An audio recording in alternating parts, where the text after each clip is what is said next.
৩০ বছর আগে প্রতিষ্ঠিত মসজিদটির এখন আর আগের মতো জৌলুস নেই। দেয়ালে ফাটল ধরেছে, ফেটে গেছে টিনের চাল, বৃষ্টি নামলেই পানি পড়ে। এলাকার মানুষ দরিদ্র কৃষক, তাই মসজিদটি পুনর্নির্মাণের সামর্থ্য তাদের নেই।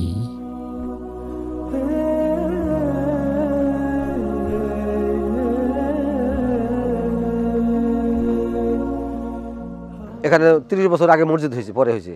এখন আমাদের মুসল্লিও বাইরে গেছে, আমরা নামাজ পড়তে পারি না, ঠিকমতো জায়গা দিতে পারি না। আর এই যে মসজিদটা করছে, এই মসজিদটাও আমাদের মনে করেন যে দেওয়াল ফাটে গেছে, মসজিদের পরিবেশ ভালো নাই। আমাদের মসজিদে পানি পড়ে, টিন ফেটে গেছে, টিন জোড়া তালিতে চলতেছি। আমরা এখানকার মানুষ সম্পূর্ণ কৃষি মানুষ। আমরা আমাদের এই মসজিদটা যে নির্মাণ করবো সে সময় তো আমাদেরকে নাই।